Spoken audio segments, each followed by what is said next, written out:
ಮೊದಲನೇದಾಗಿ ಮುತ್ತನೂರು ವರದರಾಜ ಸ್ವಾಮಿಯ ಎಲ್ಲರ ಮೇಲೆ ಆಶೀರ್ವಾದ ಇರಲಿ. ಆ ದೇವರು ಎಲ್ಲರನ್ನೂ ಆಯುಷ್ ಆರೋಗ್ಯ ಐಶ್ವರ್ಯ ಎಲ್ಲವನ್ನು ಕೊಟ್ಟು ಆ ದೇವರು ಸುಖ ಶಾಂತಿ ನೆಮ್ಮದಿಯನ್ನು ಕಾಪಾಡಿ ಎಲ್ಲರಿಗೂ ಆಶೀರ್ವಾದ ಮಾಡಲಿ ಅಂತ ದೇವರಲ್ಲಿ ಪ್ರಾರ್ಥನೆ ಮಾಡ್ತಾ, ಒಂದು ಉತ್ತಮವಾದಂಥ ಒಳ್ಳೆಯ ಕಾರ್ಯಕ್ರಮ. ಈ ಕಾರ್ಯಕ್ರಮಕ್ಕೆ ನಮ್ಮ ಮುತ್ತನೂರು ಗ್ರಾಮಕ್ಕೆ ಆಗಮಿಸಿರ್ತಕ್ಕಂಥ ಹಿರಿಯರು ನಮ್ಮ ಮಾರ್ಗದರ್ಶಕ ರಮೇಶ್ ಕುಮಾರ್ ಸ್ವಾಮಿ ಬಂದು ಅವರಿಗೆ ನಾನು ಧನ್ಯವಾದಗಳನ್ನು ತಿಳಿಸ್ತೀನಿ. ಯಾಕಂದರೆ ಇದೆಲ್ಲ ನಮಗೆ ಬಲ, ಅವರೆಲ್ಲ ಬರೋದು, ಅವರು ಹೇಳುವಂಥ ಮಾತುಗಳು ಬಲ ನಮಗೆಲ್ಲ. ಅದೇ ರೀತಿ ಹಿರಿಯರು ನಮಗೆ ಒಂದು ರೀತಿಯಲ್ಲಿ ನಂಜೇಗೌಡರಿಗೆ ನಾನು ಮಗ, ಅವ್ರ ಮಕ್ಕಳ ವಯಸ್ಸು ನನಗೂ, ಒಂದ್ಸರಿ ಅಣ್ಣ ಅವ್ರು ನನಗೆ ತಂದೆ ಸಮಾನರು. ನಂಜೇಗೌಡರು ಬಂದಿದ್ದಾರೆ, ಮಾಲೂರು ಶಾಸಕರು, ಅವ್ರಿಗೂ ನಾನು ಧನ್ಯವಾದಗಳನ್ನು ತಿಳಿಸ್ತೀನಿ. ಆಮೇಲೆ ನಮ್ಮ ವೆಂಕಟೇಶಣ್ಣವರು, ಮುತ್ತನೂರು ವೆಂಕಟೇಶಣ್ಣವರು ಮೊದಲಿಂದ ಪ್ರಜಾವಾಣಿಯಲ್ಲಿದ್ದು ಅನೇಕ ಬರವಣಿಗೆಗಳನ್ನು ಬರೆದು ಜನಗಳನ್ನು ಒಳ್ಳೆಯದು ಅಂತ ತೋರಿಸಿ, ಕೆಟ್ಟದನ್ನು ಕೆಟ್ಟದು ಅಂತ ತೋರಿಸಿ, ಇಡೀ ಕರ್ನಾಟಕ ರಾಜ್ಯಕ್ಕೆ ಮಾದರಿಯಾದಂಥ ನ್ಯೂಸ್ಗಳು ಮಾಡಿ ಅವರು ಎಲ್ಲವನ್ನು ತೋರಿಸಿದಂಥ ವೆಂಕಟೇಶಣ್ಣವ್ರಿಗೆ ಇವತ್ತು ಅವರು ಬುಕ್ ಬರೆದಿರುವಂಥದ್ದು ರಿಲೀಸ್ ಆಗ್ತಾ ಇದೆ ಅಂದರೆ ನಮಗೆ ಖುಷಿ ಆಗ್ತಾ ಇದೆ, ಸಂತೋಷ ಆಗ್ತಾ ಇದೆ ಅದನ್ನು. ಅದೇ ರೀತಿ ಈ ಕಡೆ ನಮ್ಮ ಈ ಮುಳಬಾಗಿಲಿನ 2023 ನಮ್ಮ ಕಾಂಗ್ರೆಸ್ ಅಭ್ಯರ್ಥಿಯಾದಂಥ ಆದೇನ ಅವರು ಬಂದಿದ್ದಾರೆ. ಆದಿನಾರಾಯಣ ಅವರ ಧನ್ಯವಾದಗಳು. ನಮ್ಮ MLC ಅನಿಲಣ್ಣವರು, ಅದೇ ರೀತಿ ನಮ್ಮ ರಾಜೇಂದ್ರ ಗೌಡು, ಗುಜ್ನಳ್ಳಿ ಮಂಜಣ್ಣವರು, ನಮ್ಮ ಬ್ಲಾಕ್ ಕಾಂಗ್ರೆಸ್ ಅಧ್ಯಕ್ಷ ಅಂತ ಕೋಲಾರ ಬ್ಲಾಕ್ ಕಾಂಗ್ರೆಸ್ ಅಧ್ಯಕ್ಷ ಅಂತ ಮುರಳಿ ಅವರು ಬಂದಿದ್ದಾರೆ. ಮುಖ್ಯವಾಗಿ ವರದರಾಜ ಸ್ವಾಮಿ ಪಾದಗಳಿಗೆ ನಮಸ್ಕಾರ ಅಂತ ಹೇಳ್ಬಿಟ್ಟಿದ್ದೀವಿ. ನಮ್ಮ ಮುತ್ತನೂರು ಸೀನನ ಪಾದಗಳಿಗೂ ನಮಸ್ಕಾರ. ಅವ್ರಿಗೆ ಹೇಳಿದ್ಮೇಲೆ ಎಲ್ಲ ಹೇಳ್ದಂಗೆ ಅಷ್ಟೇ ಅಲ್ಲ ಸರ್? ಅಷ್ಟೇ, ನಾನೇನು ಮಾತಾಡೋದಿಲ್ಲ, ಎಲ್ಲ ರಮೇಶ್ ಕುಮಾರ್ ಸ್ವಾಮಿಗಳು ಎಲ್ಲ ಹೇಳಿದ್ದಾರೆ. ದಯವಿಟ್ಟು ವರದರಾಜ ಸ್ವಾಮಿ ಮುಂದೆ ಹೇಳ್ತಾ ಇದ್ದೀನಿ ನಾನು, ದಯವಿಟ್ಟು ಈ ಬುಕ್ಕನ್ನು ನಾನು 2-3 ಪ್ಯಾರಾಗ್ರಾಫ್ ಓದ್ದೆ. ನಾನು ಇದು ನಮ್ಮ ಜೀವನ ಚರಿತ್ರೆ ಅಲ್ಲ, ಅವರ ಜೀವನ ಚರಿತ್ರೆ ಅಲ್ಲ, ನಮ್ಮೆಲ್ಲರ ಜೀವನ ಚರಿತ್ರೆಯನ್ನು ಹೇಗಿರಬೇಕು, ಹೇಗಿದ್ವಿ, ಹೇಗಾಗಬೇಕು ಅನ್ನೋದನ್ನು ಬರ್ತಿದೆ. ಅವರ ಚರಿತ್ರೆ ಅಲ್ಲ, ನನ್ನ ಚರಿತ್ರೆ ಅಲ್ಲ, ಇದೆಲ್ಲರ ನಮ್ಮೆಲ್ಲರ ಜೀವನ ಚರಿತ್ರೆ.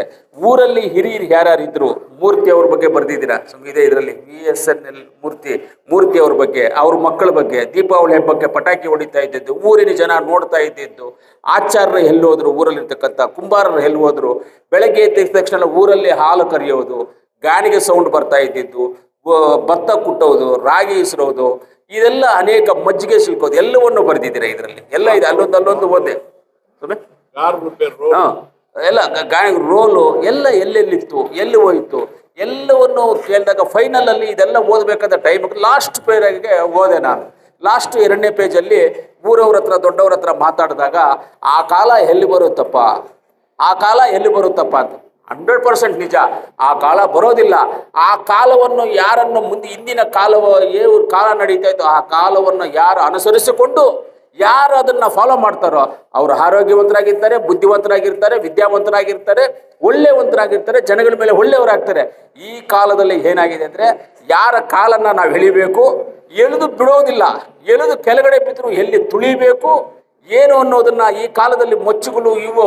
ಆವಾಗೆಲ್ಲ ಮೊಚ್ಚು ಯೂಸ್ ಮಾಡ್ತಾ ಇದ್ದಿದ್ದು ಏನಕ್ಕೆ, ಸೌದೆ ಹೊಡೆಯೋದಕ್ಕೆ, ಹೊಲ ಗದ್ದೆಗಳ ಹತ್ರ ಯೂಸ್ ಮಾಡ್ತಾ ಇದ್ರು. ಆಮೇಲೆ ಗದ್ದೆಗೆ ಸೊಪ್ಪು ಹೊಡೆಯೋದಕ್ಕೆ ಹೊಂಗೆ ಸೊಪ್ಪು, ಆ ಸೊಪ್ಪು, ಈ ಸೊಪ್ಪೆಲ್ಲ ಹೊಡೆದು ಗದ್ದೆಗೆ ಹಾಕಿ ಮಾಡ್ತಾ ಇದ್ರು. ಅದಕ್ಕೆ ಕತ್ತಿ ಯೂಸ್ ಮಾಡ್ತಾ ಇದ್ರು, ಅದಕ್ಕೆ ಚಾಕು ಯೂಸ್ ಮಾಡ್ತಾ ಇದ್ರು. ಆಗಿನ ಕಾಲದಲ್ಲಿ ದೇವಸ್ಥಾನಕ್ಕೆ ತೆಂಗಿನಕಾಯಿ ಹೊಡೆಯೋದಕ್ಕೆ ಕತ್ತಿನಲ್ಲಿ ಆ ತೆಂಗಿನಕಾಯಿ ಚಿಪ್ಪೆಯನ್ನು ತೆಗೆದು ದೇವರಿಗೆ ತೆಂಗಿನಕಾಯಿನ ಪ್ರಸಾದವನ್ನು ಕೊಡ್ತಾ ಇದ್ರು.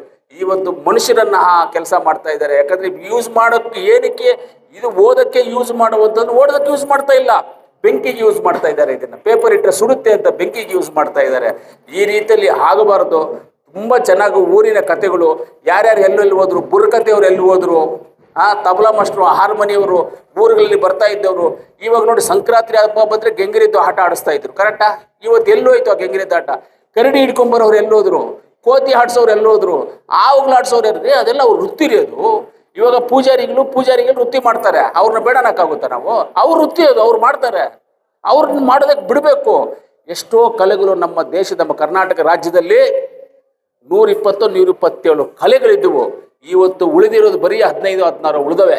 ಮಿಕ್ಕಿದ್ದು 110 ಕಲೆಗಳು ಸತ್ತೋಗ್ಬಿಟ್ಟವೆ. ಅದನ್ನೆಲ್ಲ ಸಾಯಿಸ್ದಂಗೆ ಸಂಪ್ರದಾಯ ಪ್ರಕಾರವಾಗಿ ನಾವು ಕಾಪಾಡ್ಕೋಬೇಕು. ಇವತ್ತಿನ ಯುವಕರಿಗೆ ಯಾರಿಗಾದ್ರೂ ಕೇಳಿ, ಯಾರಾದರೂ ಯಾವ ತಿಂಗಳಲ್ಲಿ ಏನು ಹಾಕ್ಬೇಕು ಬೆಲೆ ಅನ್ನೋದು ಯಾರಿಗಾದ್ರೂ ಗೊತ್ತಿದೆಯಾ? ಡಿಸೆಂಬರ್ ಜನವರಿನಲ್ಲಿ ಏನಾಗ್ತೀವಿ? ಭತ್ತ ಹಾಕ್ತೀವಿ. ಫೆಬ್ರವರಿಲಿ ಏನಾಗ್ತೀವಿ? ಮಾರ್ಚಲ್ಲಿ ಏನಾಗ್ತೀವಿ? ಏಪ್ರಿಲಲ್ಲಿ ಏನಾಗ್ತೀವಿ? ಕಡಲೆಕಾಯಿ ಸೀಸನ್ ಯಾವುದು? ರಾಗಿ ಸೀಸನ್ ಯಾವುದು? ಆಲೂಗಡ್ಡೆ ಸೀಸನ್ ಯಾವುದು? ಮೆಣಸಿನಕಾಯಿ ಸೀಸನ್ ಯಾವುದು? ಯಾರಿಗಾದ್ರೂ ಗೊತ್ತಾ? A to Z ನನಗೆ ಗೊತ್ತಿದೆ. ಇವತ್ತು ನನ್ನ ಮಕ್ಕಳ ಹೆಸರಲ್ಲಿ ಒಬ್ಬೊಬ್ಬರಿಗೆ 10 ಎಕರೆ ಜಮೀನನ್ನು ಮಾಡಿಟ್ಟಿದ್ದೀನಿ ನಾನು.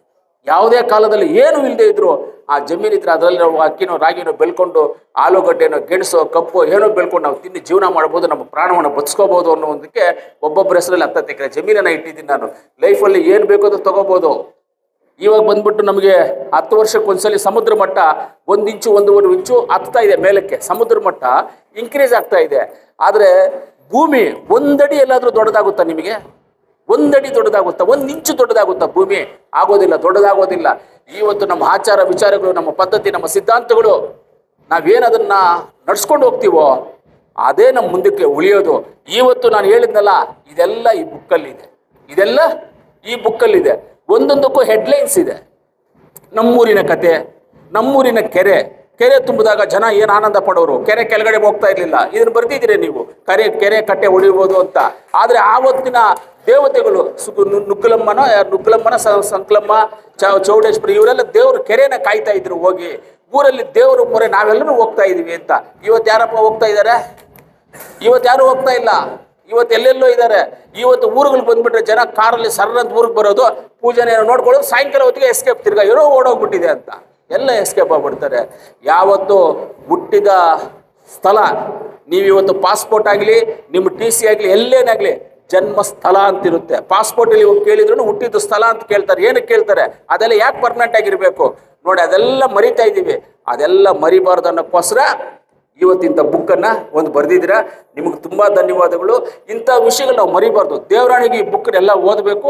ಈ ಬುಕ್ಸನ್ನು ದಯವಿಟ್ಟು ನೀವೆಲ್ಲಿ ಪ್ರಿಂಟ್ ಮಾಡಿಸಿದ್ರೆ ಹೇಳಿ, ನಾನು ಒಂದು 1000-2000 ಪುಸ್ತಕವನ್ನು ಪ್ರಿಂಟ್ ಮಾಡಿಸಿ ನಾನು ಲೈಬ್ರರೀಸ್ಗೆ ನೀವು ಕೇಳಬೇಕು, ಲೈಬ್ರರೀಸ್ಗೆ ಆಮೇಲೆ ಶಾಲೆಗಳಿಗೆ ಎಲ್ಲವನ್ನು ನಾನು ಕೊಟ್ಟು ನಾನೇ ಖರ್ಚು ಮಾಡಿ ನಾನೇ ಪ್ರಿಂಟ್ ಮಾಡಿಸ್ಕೊಂಡು ಎಲ್ಲ ಶಾಲೆಗಳಿಗೂ ಒಂದು 10 ಬುಕ್ಕು, ಲೈಬ್ರರೀಸ್ಗೆ ಒಂದು 10 ಬುಕ್ಕನ್ನು ಇಟ್ಟು ಇದನ್ನು ನೋಡಿ ಇದನ್ನು ಕಳೀರಿ ಅಂತ ನಾವು ಹೇಳ್ಬೇಕಾಗ್ತದೆ. ಇದರಲ್ಲಿ ಇರೋದನ್ನು ಮರಿಬಾರ್ದು ನಾವು. ತಂದೆ ತಾಯಿನ ಮರ್ತಂಗೆ, ನಮ್ಮ ಊರನ್ನು ಮರೆತರೆ, ನಮ್ಮ ಸಂಪ್ರದಾಯ, ನಮ್ಮ ಪದ್ಧತಿ, ನಮ್ಮ ಆಚಾರ ವಿಚಾರಗಳನ್ನು ಮರೆತರೆ ತಂದೆ ತಾಯಿನ ಮರ್ತಂಗೆ ನಾವು. ಅದನ್ನು ಮರಿಬಾರ್ದು ಅಂತ ಹೇಳ್ತಾ, ಒಳ್ಳೆ ನಮ್ಮ ಮಾದನ್ನ ಹೇಳ್ತಾ ಇದ್ರು ಪಕ್ಕದಲ್ಲಿ, ಏನು ಸರ್ ಫುಲ್ ಇಲ್ವಾನ್ ಆಗ್ಬಿಟ್ಟಿದ್ರೆ ಓದೋದ್ರಲ್ಲಿ ಅಂತ. ಒಂದ್ಸಲಿ ಸ್ವಾಮಿಯವರು ತೋಟಕ್ಕೆ ಹೋಗಿದ್ದೆ. ಸ್ವಾಮಿಯವ್ರ ತೋಟಕ್ಕೆ ಹೋದ್ರೆ ಸ್ವಾಮಿನ ಕೇಳಿಬಿಟ್ಟೆ, ಒಂದಷ್ಟು ಬುಕ್ ಇಟ್ಕೊಂಡಿದ್ರು. ಸ್ವಾಮಿ ಇದಂತ ಎಬ್ಬರು ಸ್ವಾಮಿ ಸದುವೇದಿ ಅಂತೆ, ನಾಲ್ಕು ಇಷ್ಟು ಮುಚ್ಚಿನ ಬಿಡಂತ ನಾನು ಸೋದುತ್ತಾ ಉಂಟಾನು ಅಂದರು. ಹೌದಪ್ಪ, ನಮ್ಗೆ ಇಷ್ಟ ಬಂದಾಗಲ್ಲ ನಾವು ಏನೇನು ಮಾಡ್ಬೇಕು ಅದನ್ನ ಮಾಡಬೇಕು. ಸ್ವಾಮಿ ನೇನು కొన్ని ಬುಕ್లు ಎತ್ಕೊಂಬತ್ತೆ ಮಲ್ಲ తెచ్చిస్తావాನೆ. తెచ్చిస్తాను స్వామి, ఎత్తుకొనిపోయిందంతే, తెచ్చిచ్చిలే మళ్ళా బుక్లు ఎత్తుకొని పోతే ఒక 10 బుక్లు చూసి ఎత్తుకొని పోతుందంత తెచ్చి. ఈ పొద్దు కావాలంటే నా కార్లో రండ బుక్లు ఉన్నాయి చూపిస్తాను. నా కార్లో ఈ పొద్దు కూడా బుక్లు పెట్టుకోవడం. అప్పుడప్పుడు కార్లో పోయేటప్పుడు చదువుతూ ఉంటాను. నేను టీవీ చూసేలే ఫిలిం థియేటర్లకు పోయేలా నేను. అది లేనే నాకు ఆ వాడికే లేదు. ఏమైనా పేపరు బుక్స్ చదువుతాను. అంతగా బేజారు ఏమైతే ప్రజావాణి పేపర్, కన్నడ పేపర్ పెట్టుకుంటాను. ಒಂದು ಬುಕ್ ಇಟ್ಕೊಂಡು ಪ್ರಜಾವಾಣಿ ಪೇಪರಲ್ಲಿರೋದನ್ನ ಇದರಲ್ಲಿ ಬರೆಯೋದು ಅಷ್ಟೇ. ಸುಮ್ಮನೆ ಅದನ್ನು ನೋಡ್ಕೊಂಡು ಇದನ್ನು ಬರೆಯೋದು. ಯಾಕಂದರೆ ಅಲ್ಲಿ ಓದೋದಂಗೂ ಆಗುತ್ತೆ, ಬರೋದಂಗೂ ಆಗುತ್ತೆ, ನಮ್ಮ ಹ್ಯಾಂಡ್ ರೈಟಿಂಗು ಇರುತ್ತೆ ಅಂತ ಆವಾಗ ಬರಿತಾ ಇದ್ವಿ. ಎಲ್ಲಾದ್ರೂ ಸ್ಟೇಜ್ ಮೇಲೆ ಕೂತ್ಕೊಂಡಾಗ ನಾನು ಕೋಲಾರಲ್ಲಿ ಬರಿತಾ ಇರ್ತೀನಿ. ಆ ಪೇಪರ್ ಯಾವ್ದು ಇಟ್ಕೊಂಡು ಬರಿತಾ ಇರ್ತೀವಿ. ಆ ಥರ ಅದೆಲ್ಲ ಯಾವತ್ತು ನಾವು ಮರಿಬಾರ್ದು. ಇದೆಲ್ಲ ನಮ್ಗೆ ಇರಬೇಕು ಅಂತ ಹೇಳ್ತಾ ಒಳ್ಳೆ ಕೆಲಸ ಮಾಡಿದ್ದಾರೆ ನಮ್ಮ ವೆಂಕಟೇಶನ್ ಅವರು. ನಿಜವಾಗ್ಲೂ ಹೆಡ್ಲೈನ್ಸ್ ಓದಿ ಸಾಕು, ನೀವೇನು ಫುಲ್ ಬುಕ್ ಓದೋದು ಬೇಡ. ಹೆಡ್ಲೈನ್ಸ್ ಓದಿದ್ರೆ ನಮ್ಮ ಜೀವನದ ಬಗ್ಗೆ ಹೆಂಗೆ ಅನ್ನೋದು ನಮ್ಗೆ ಅರ್ಥ ಆಗುತ್ತೆ ಅಂತ ಹೇಳ್ತಾ, ವರದರಾಜಸ್ವಾಮಿಯವರು ಇನ್ನೂ ನಿಮ್ಗೆ ಆಯ್ತು ಚೆನ್ನಾಗಿ ಕೊಟ್ಟು ಇಂಥ ಬುಕ್ಗಳು 4 ಬರೆದು ನಮ್ಮಂಥ ಯುವಕರಿಗೆ ಮಾರ್ಗದರ್ಶಕರಾಗಬೇಕು. ನೀವು ಮರಿಬಾರದು. ನೀವು ಇವತ್ತು ಜನ ಎಲ್ಲವನ್ನೂ ಮರಿತಾ ಇದ್ದಾರೆ. ಇವತ್ತು ನಾವೆಲ್ಲರೂ ನೆನೆಸ್ಕೊಳ್ತೀವಿ. ಎಂ.ವಿ. ಕೃಷ್ಣಪ್ಪನವ್ರು ನೆನೆಸ್ಕೊಳ್ತೀವಿ. ಏನಕ್ಕೋಸ್ಕರ?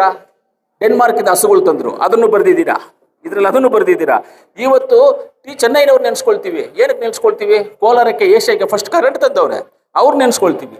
ಇವತ್ತು ನಾವು ಡಿ ವಿ ಗುಂಡಪ್ಪನವ್ರು ನೆನೆಸ್ಕೊಳ್ತೀವಿ. ಮಾಸ್ಟರ್ ವೆಂಕಟೇಶ್ ಅಯ್ಯಂಗಾರ್ ಅವ್ರು ನೆನೆಸ್ಕೊಳ್ತೀವಿ. ಲತೀಫ್ ಸಾಬ್ ಅವ್ರನ್ನ ನೆನೆಸ್ಕೊಳ್ತೀವಿ.